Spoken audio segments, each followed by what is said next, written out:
और दूसरा, जब आप उसको दुआएं देंगे तो धीरे धीरे वो भी बदल जाएंगे।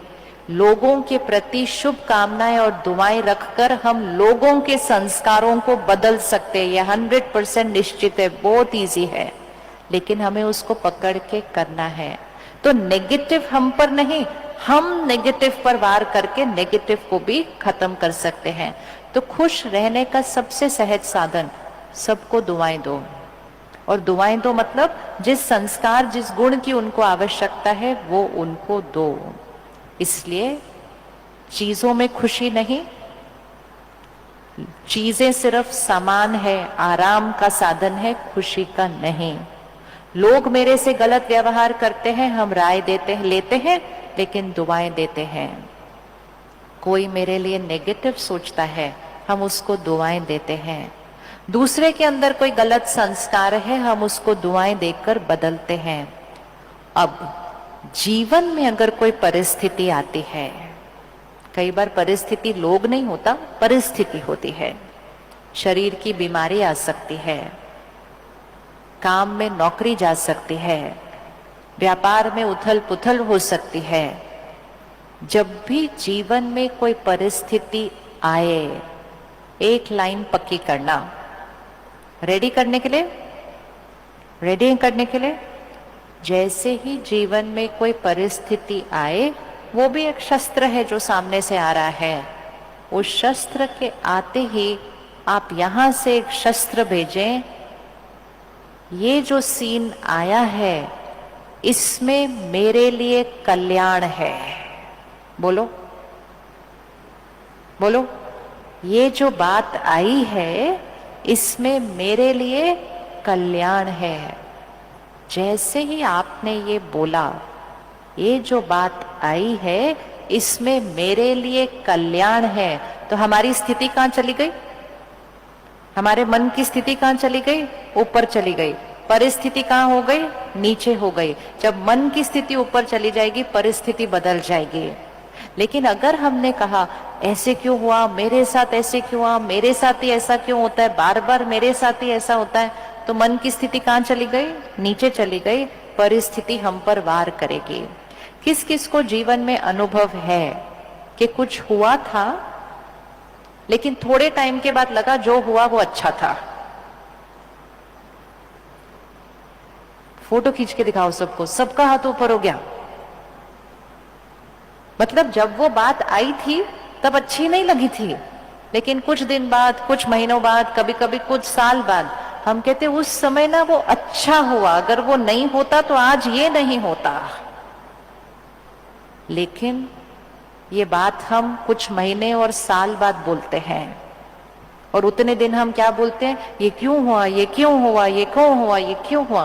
और ये करके हम अपने मन की स्थिति और शरीर की स्थिति को घटाते हैं। इसलिए परमात्मा सिखाते हैं, स्थिति को श्रेष्ठ रखो, कर्म श्रेष्ठ करो, मन और शब्दों से सबको दुआएं दो, तो आपके साथ गलत कभी हो ही नहीं सकता। असंभव है, असंभव है। क्योंकि कर्म गलत नहीं किया तो भाग्य में गलत आएगा कैसे? आएगा कैसे? इसलिए बातें आती जाती रहती हैं। एक लाइन पक्की करो, ये जो हुआ है इसमें मेरे लिए कल्याण है। और कल्याण सोचकर अपने व्यर्थ चिंतन को फुल स्टॉप लगाओ, और उस परिस्थिति को भी दुआ देकर उस परिस्थिति को भी बदल दो। नौकरी गई, इसमें मेरे लिए कल्याण है, कुछ और बहुत अच्छा मेरे लिए रेडी वेट कर रहा है। मेहनत करनी शुरू करो। लेकिन अगर क्यों गई, अब क्या होगा, अब मेरा क्या होगा, अब ऐसे होगा तो कैसे होगा, तो नई नौकरी सामने भी खड़ी होगी, लेकिन मेरे मन की स्थिति उसके लिए अच्छी नहीं है। फिर से आंख बंद करो, जीवन की परिस्थिति को देखो। कोई भी परिस्थिति जो इस समय आई है, शरीर की बीमारी भी अगर है, तो मुझे वो जीवन शैली ठीक करने के लिए, सिखाने के लिए आई है। उस परिस्थिति को देखिए और उस परिस्थिति को दुआ दीजिए। ये बात मेरे कल्याण के लिए आई है। अच्छे से फीलिंग के साथ, कन्विक्शन के साथ, ये बात मेरे कल्याण के लिए आई है। इसमें कल्याण ही कल्याण है। मैं शक्तिशाली आत्मा हूं। परमात्मा मेरा साथी है। परमात्मा मेरे साथ है। मेरे साथ गलत कुछ हो ही नहीं सकता है। ये बात मेरे कल्याण के लिए आई है।